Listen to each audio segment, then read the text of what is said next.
Ladies and gentlemen, it is now time for another episode of Fuck, Marry, Hello, everybody. Welcome to the FMK podcast. I'm your host, Devika. I'm your host, Britt. Today is Britt's episode, so Britt, go ahead and take it away. All right. Before I start, I want to just give you the rundown of the show format. FMK is a little game we play where we choose 3 subjects that we would like to learn about, and hopefully you would also like to learn about. And we choose out of the 3 which one we would fuck, which is tolerate for one night, which one we would marry, which is tolerate for life, and which one we would kill, which is pretty straightforward. So before we start, though, I would love to know what you are drinking, Devika. Well, I am cheating, and I'm doing the same wine that I did last week. It is a white from Alentejo, really good supermarket wine. How about you? Nice. Didn't want to open a new bottle. I don't blame you. Mm-hmm. Yeah. I went a little bit hard just because for the same reason, I didn't want to open another bottle of wine. I did a cocktail, and I'll bet you can guess what the alcohol is that I used. Gin. Yeah. Gin for sure. Always gin? Yeah. Always I gin. really like Hendrick's gin across the board, so that's pretty easy. But the funny thing is, I drink a gin drink with elderflower in it. And hilariously enough, I was at IKEA recently, and they sell IKEA elderflower. Of course they do. Concentrate, Of course which I think do. is hysterical. I'm like, but honestly, it sounds really good. I love elderflower. Like, I love the flavor of it. It's delicious. It's really good stuff. So I have Hendrick's elderflower concentrate, just a little bit, and beach plum LaCroix, as I do. Very nice. It's really good. That sounds really delicious. Yeah. I didn't know that you like gin so much. I didn't discover it, honestly. I mean, I've had gin before, obviously, but I went to London last year. And we went together. Yes. Oh, yeah, obviously. Obviously. But This wasn't when I was with you in London, though. I went shopping at a grocery store on my own, and I discovered all these like flavored gins, just this wall in the grocery store. And I'm like, why is this not in America? What is going on? Yeah. So I was thrilled, and I definitely stuffed my suitcase full of gin. Nice. Very cool. That started my now that you're into it. Because I don't remember it from like when we were younger and stuff, but sweet. Good to know. Yeah. I mean, when we were younger, we were just drinking like jungle juice from the frat basement. That's when we were real younger. Those Phi Beta Kappa nights, man. Yeah. No, Phi Beta Kappa? Oh, that's the honor society. Phi Delta Theta. I was like, wait, what? Phi Delta Theta. Phi Beta Kappa is the National Honor Society. Phi Delta is the frat. Yeah, different vibe. Different vibe for sure. Different kinds of parties. Very different. So I am a little spooked right now because like Cannoli never really barks, and you heard her before when we were recording. She was barking, and I thought it was because Alex got home. Mm-hmm. So I opened the door. And she goes out like excited and like looking around, and like she's checking like the rooms, and no one is at home. And I, just for good measure, I came back in like this room and I locked the door because I'm like, just in case. Yeah, I don't blame you. That's terrifying. It's always so weird and creepy. Being home alone is weird. Yeah, I don't love it. But that's a great segue into my episode, actually. Ooh, what do you got? What do you got? I actually have I have a weird story that just happened to me recently too, and this kind of inspired my subject. I told you I was recently home in Chicago/Indiana, and I was staying at my mom's house, which is my childhood home. We still have it. She stays there in the summertime. So I was there by myself, going to bed, just laid down to go to sleep. I was still awake. And out in the hallway, I hear footsteps, and I'm Pearl's asleep by my side. There's no one there, and I can hear distinct footsteps because when I was a kid, you just knew by the creaks in the floor and a person's gait who was walking down the hallway. Yeah. Devika, it was my dad's gate, and I was like, whoa, and I wasn't scared. I was not scared at all. So that was like a weird experience because I thought I would be freaking out. Like, oh my God, there's a ghost here. What's going on? And I heard it was so distinct that I'm like, oh my God, that's like really crazy. heartwarming. And that really really And I know a lot of people that don't believe in ghosts and stuff. That's fine. It's just like, it was just really weird. And I had not been drinking, didn't take anything. So I knew it wasn't like hallucinating it or something weird. Yeah. No, that's really, and especially that you weren't scared because it was like a warm, I feel like there are inexplicable things after people pass that, just warm you. Yes. So, yeah. And I never had anything happen until my dad passed away. Like I was like, oh yeah, I don't know about ghosts or, psychics, or I don't know about any of that stuff, but weird stuff started happening. Yeah. So anyway, that means my subject, this is going to be worse, but my subject is haunted locations of the world. Oh, wow. And I'm guessing it's not going to be like benevolent, loving. No, it's not going to be cute father figure hauntings, sadly enough. Yeah. But this is I know a lot of people don't believe in ghosts. And I was kind of looking up, like, how can I convince people that don't believe in ghosts that they should still listen to this episode? Yeah. So I saw a lot of scientists saying, like, well, we always kind of quote Einstein's proof that all energy is constant and it can't be created or destroyed. So that energy has to go somewhere. So I know a lot of people sort of are like, well, it's possible technically that energy goes somewhere. We just don't know where. So that's one argument toward ghosts, possibly. Yeah. But, anyway, suspend your belief for a while just for this episode. I think they can do that for sure. Okay. So our haunted locations start in Italy. Ooh. Yes. This is a small island called Poveglia Island. It's located between Venice and Lido in the Venetian Lagoon in northern Italy. It was first mentioned in the year 421 in Chronicles, in the year 421 during barbarian invasions. And obviously it's changed hands over the centuries. But in 1348, the first round of the bubonic plague arrived and killed 1 out of 3 Europeans. Yeah. So Venice, Italy, chose to exile the victims of the bubonic plague to this island. So it's basically a death sentence with everyone just having the bubonic plague and them just expiring on this island. Thousands of bodies ended up being buried, burned and mass buried on this island. And then it happened all over again in 1630 when the Black Death swept Europe again. Wow. So they used the same island for the same purpose? Island. Yes.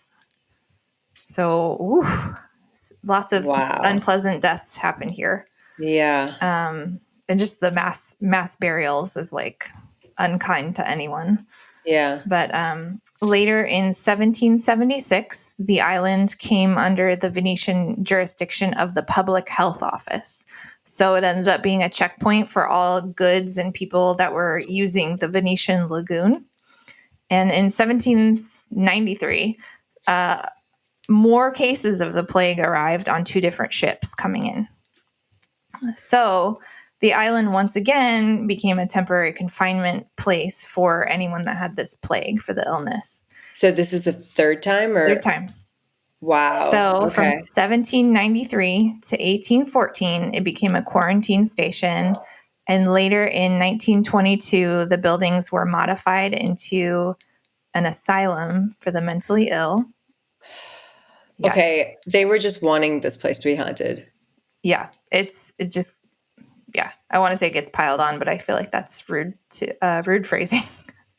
No, but I mean, a lot of sadness happened here. So 1922 modified into an asylum for the mentally ill, and then it was a nursing home until it closed in 1968, and the island was completely abandoned after that.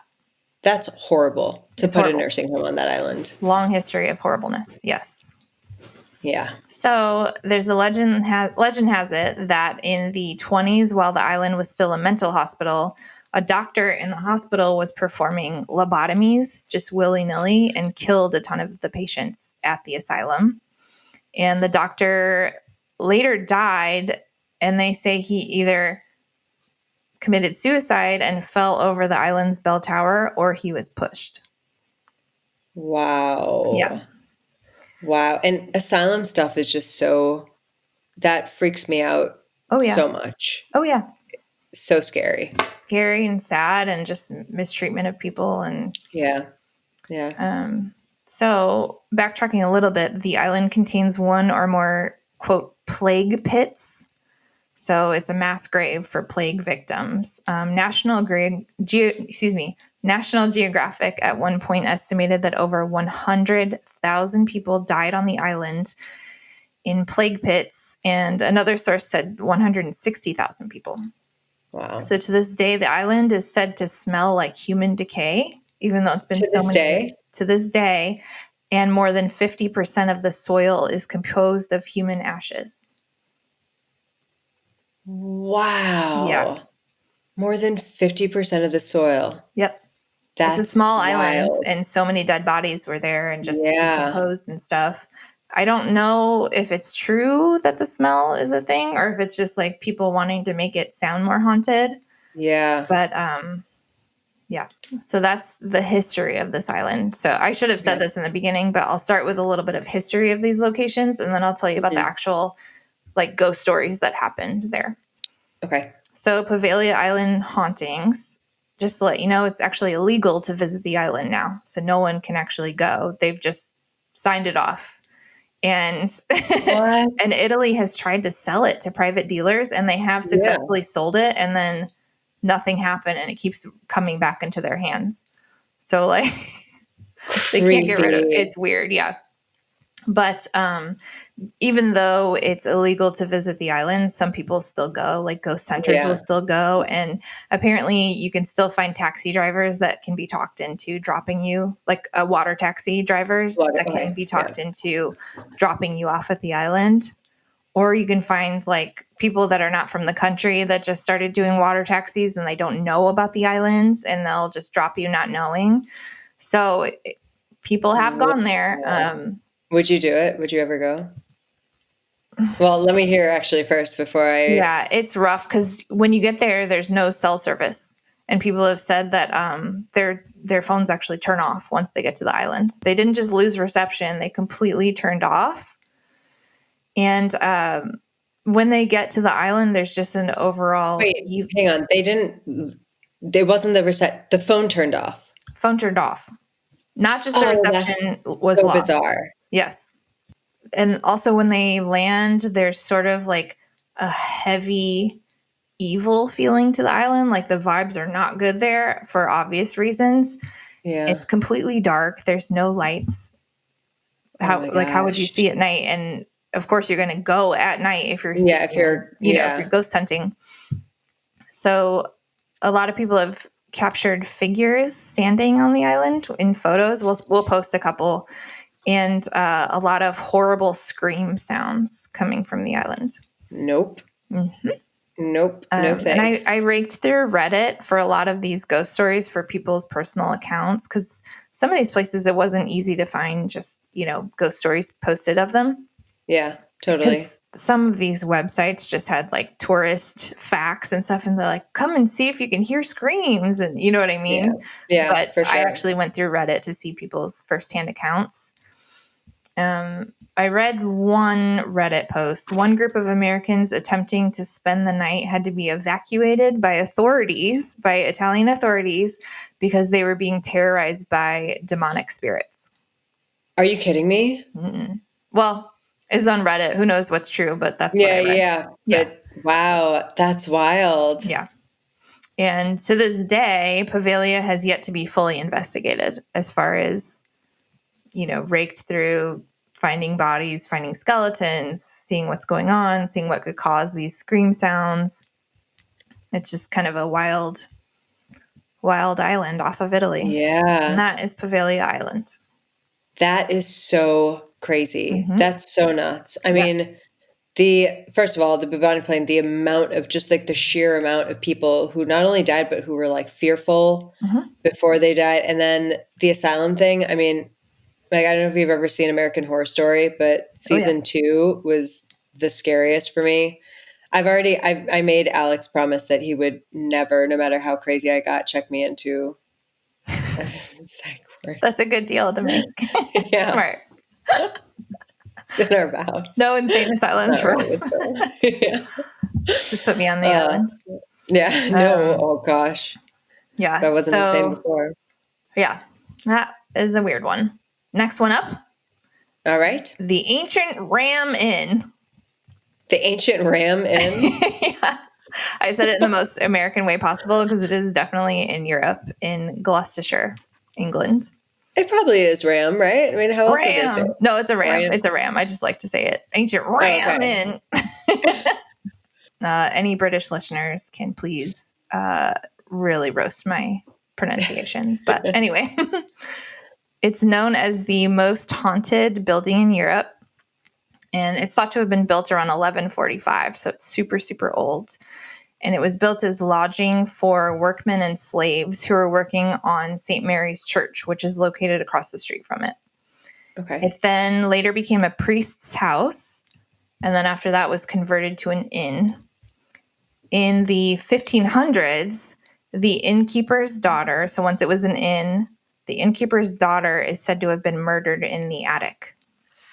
Oh, wow. Yes. By whom? I couldn't find any. That she was just murdered. Maybe they don't know. Yeah, it might be. Yeah, 1500. So yeah. And then in 1968, so a little bit more modern, a man named John Humphreys purchased the inn to restore it into a bed and breakfast, but didn't work out because it got too dangerous because of the hauntings that kept happening to people staying there. Really? Yes. Here's why. It's reported to have been built on top of a 5,000-year-old pagan burial ground. Those burial grounds. Mm-hmm. And they also said... You gotta check on those. I know. Do your research. God. Yeah.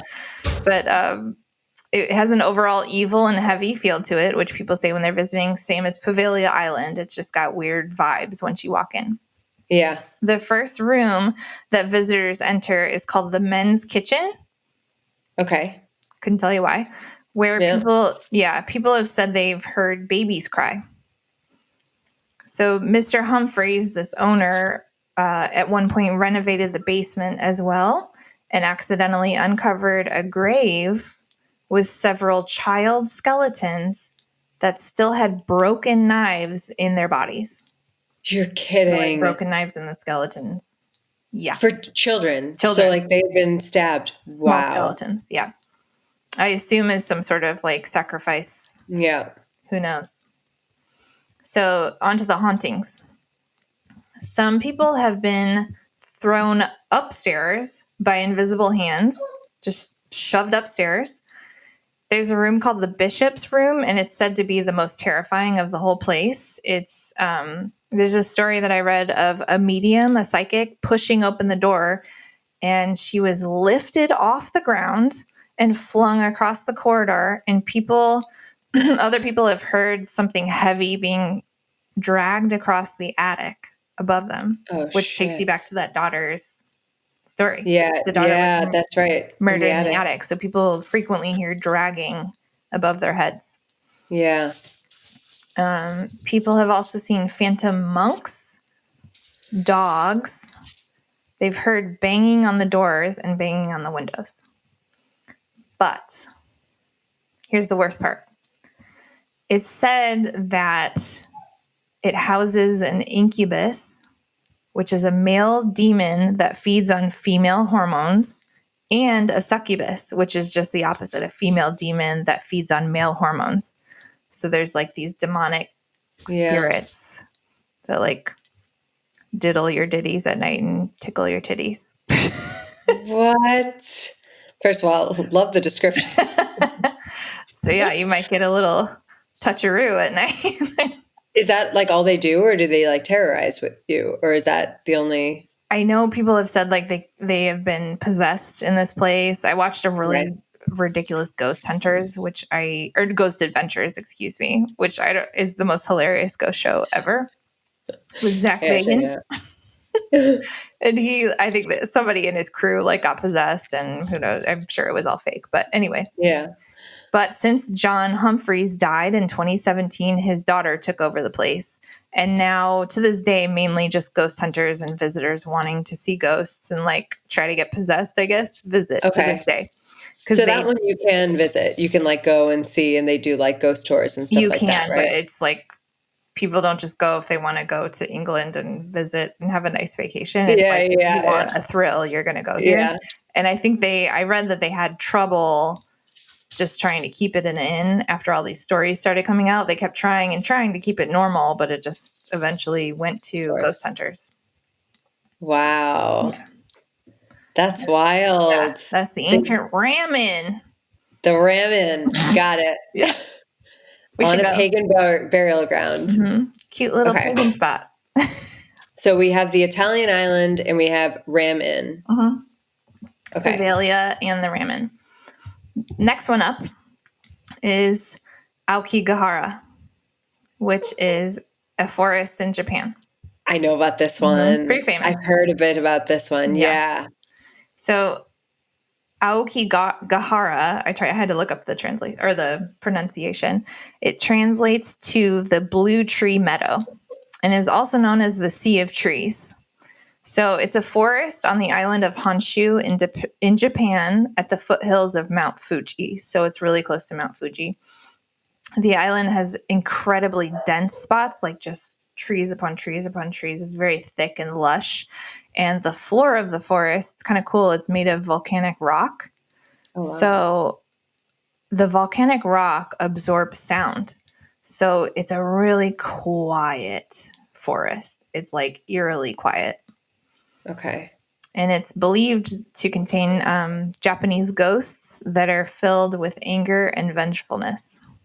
Cute, right? Great. Best kind of ghosts. So some have said in 19th century Japan, during times of famine, families would send their elderly female relatives and feed them to a remote mountain or a forest, such as this, to die from dehydration, starvation, and exposure in a practice called ubasute.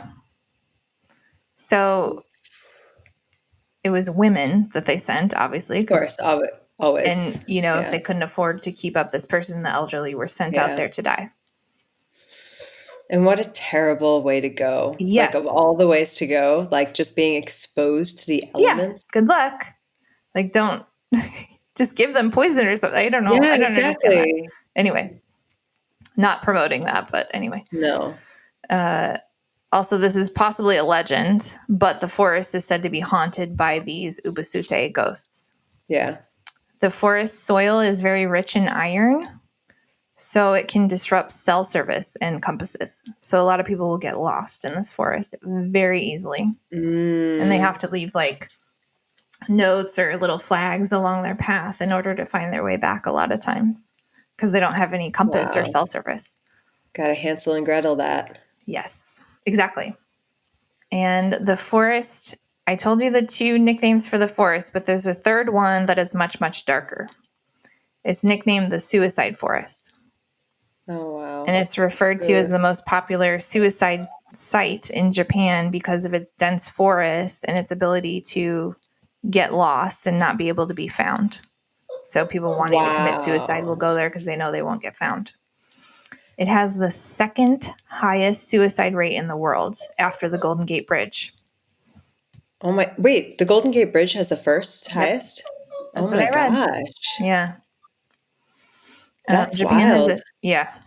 Japan has a very high suicide rate as well. In 2022, it became one of the leading causes of death for men between 20 to 44 and women between 15 and 34.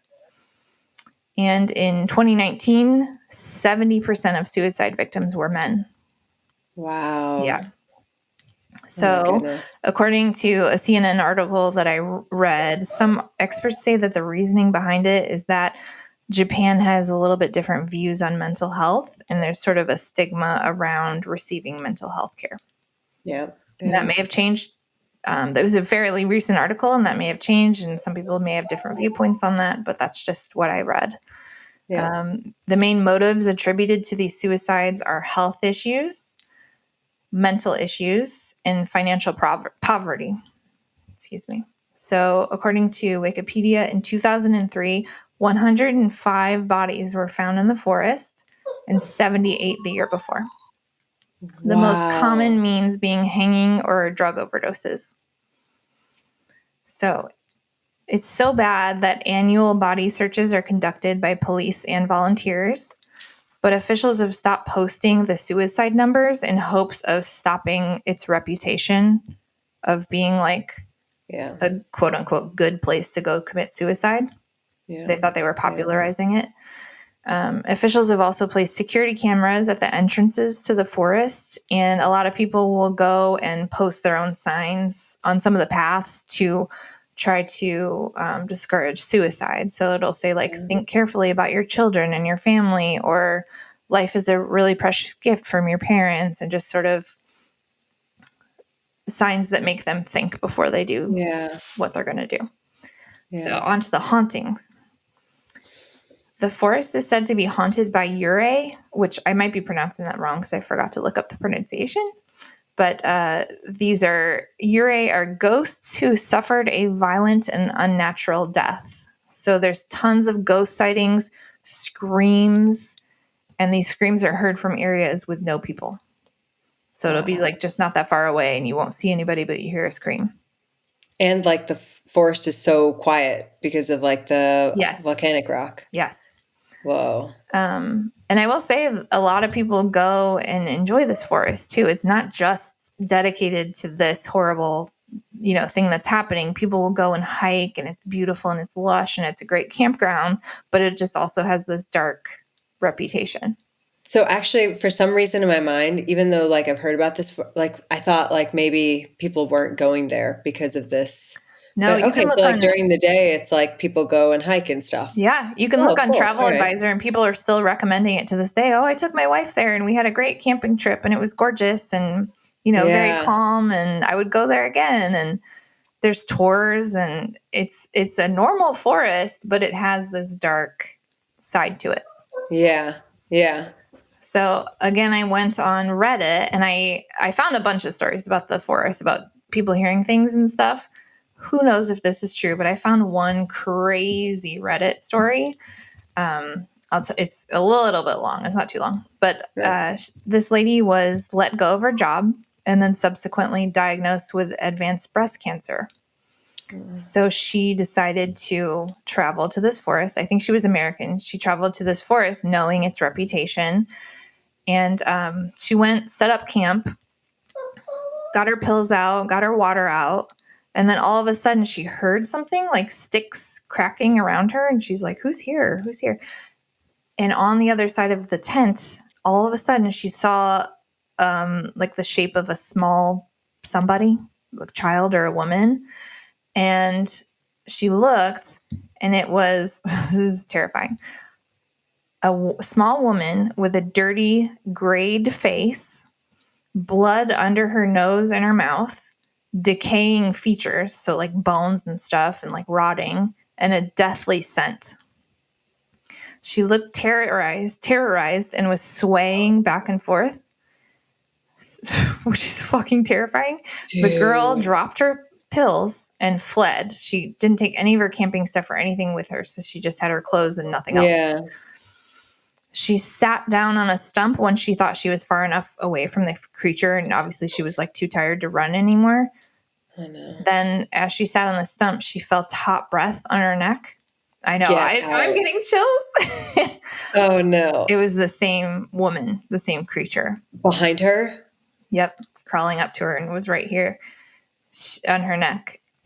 It grabbed her legs, pulled them out from under her, and started dragging her.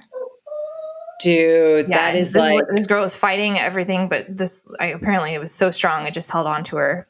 Then the creature pressed on her chest, saying something in Japanese. And the girl said, I also thought she said something like help in English. Oh, yeah. But the lady was saying all these Japanese things while she choked her until this girl passed out. What? Yeah. But here's the ending. The girl woke up to an EMT putting her on a stretcher. So she was saved. And the EMT thought she had tried to hang herself because she had these horrible lacerations on her neck from whatever was choking her. Oh, wow. But the cool thing is, she's like, I think this was actually saving me. Yeah, because she was just going out there to like spend her days, right? Yeah. And then at the end, she returned to the States and her cancer was in remission. Isn't that crazy? That is so wild. I know. I don't know what to believe. Obviously, we're taking this all with a grain of salt, but like, what a fucking cool story if it's true. Seriously. And also, like, whoever made that, if she made that up, also kind of a cool story, regardless. But I mean, if any part of that is true, it's like mind-boggling. Yeah. I also forgot to say this girl was also dumped at the same time that she lost her job and got the diagnosis. Her partner left her. I forgot to mention that. So she was like really down and out. Wow. Yeah, that's terrible. Like, come on, man. Hold on a little longer. Like, push through that. But it makes you wonder, like, this lady, maybe she took her own life. The creature took her own life and was trying to stop other people from. Yeah. It's just weird. That is wild. Yeah. Reddit's a wild place, too. Yeah. Yeah, I'm sure you found a lot of stories. Yeah. Not just ghost stories, but yeah. Yeah. So I don't know if this will be difficult or hard for you to fuck, marry, kill, but... Difficult or easy, even? What's that? Difficult or easy? Yeah, difficult or easy. Oh, what did I say? You said difficult or hard. I mean... Yes. All difficult or hard. But, okay, so Devika, between Poveglia Island with the bubonic plague, the ancient Ram Inn with the incubus and succubus, and the, oh gosh, I already forgot how to say it, Aokigahara forest with the suicides, which one would you fuck, which one would you marry, and which one would you kill? Okay. This is actually a little bit hard because...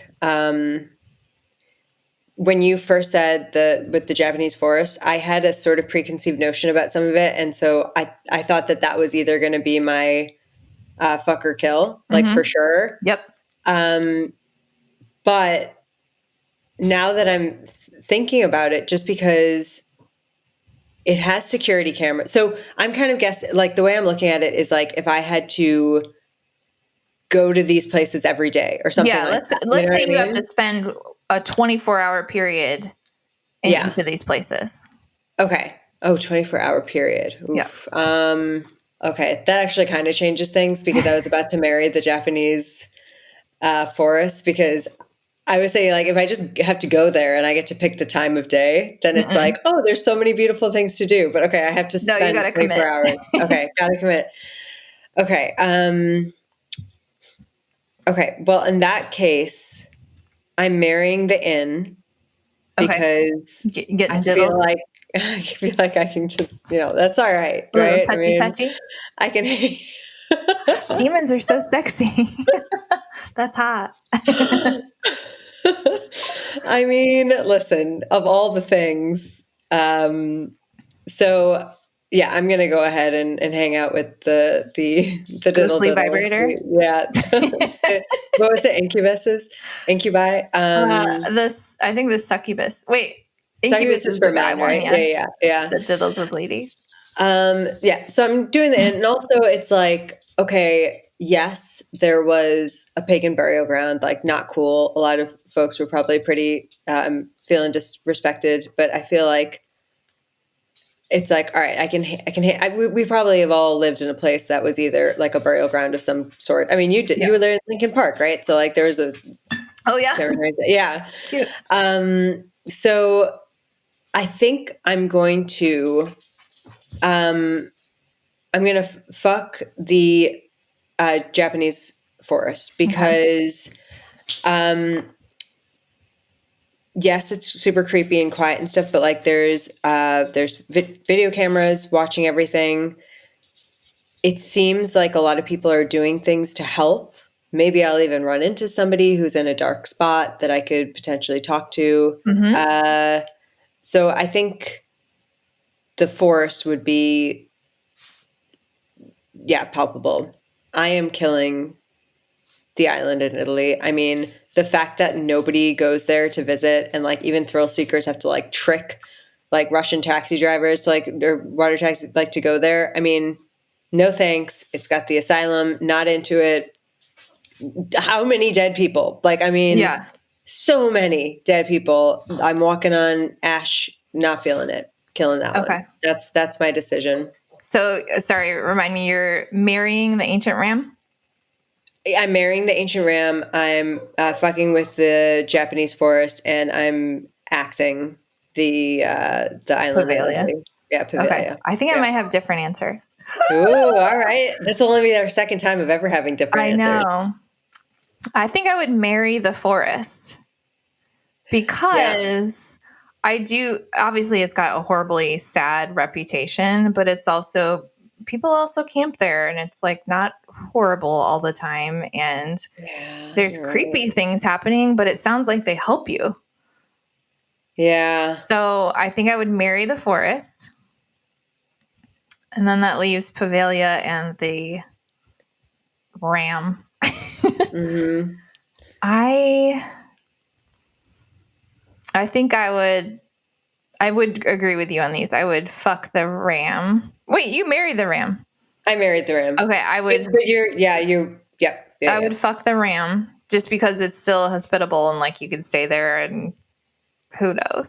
Maybe you'll get a little excitement at night. Who knows? Yeah. I'm the worst. And then kill Poveglia because yikes.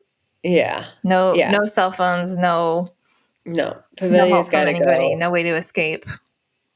So, and here's, I'm still like deliberating. And I am going to stick to my answer, but like, I do totally understand what you're saying. It's just for like, in my mind, staying in a forest, any forest, for 24 hours alone is like scary to me. Do you know what I mean? Yeah. And maybe I just need to be more adventurous of a camper, but like in an inn, it's like, but then I don't know, like if I see a demon like walking towards me, at least in a forest, I can maybe run. And you're locked into like, that ram. You're in that ram. And so I am going to stick to my answer, but I see where you're coming from. That was a tough one. Yeah. That was a toughie. I tried. I also, I at first studied the Stanley Hotel just because I love that The Shining, Stephen King's The Shining, and also the movie was inspired by it. But as I compared it to these other three, I was like, that's obviously the Mary. It's so easy to go there. Nothing really happens. It just says like married couples will get wedged apart and single people will get like diddled by cowboys. By cowboys? Maybe I'll do another episode on the Stanley. Yeah. We could do a Haunted Places Part 2. Yeah. Sexy cowboys in there. Have you heard of... that made it too easy. Yeah. And have you heard of there's a Netflix documentary on that poor girl who died there, but that hotel in LA, in downtown LA? Yes. What was it called? It was a hostel, right? Yeah, it's pretty run down. They try to make it nice. I think now actually half of it is a hostel and half of it is still like a hotel. There was a serial killer that stayed there too. The night. Yes. Yeah. The night guy. The Cecil Hotel. Cecil, yeah. Hotel. Mm-hmm. Cecil. Yeah. That was creepy. There was a really good Netflix documentary on that. Yeah, it was really creepy, but really good, and also just really sad. Yeah.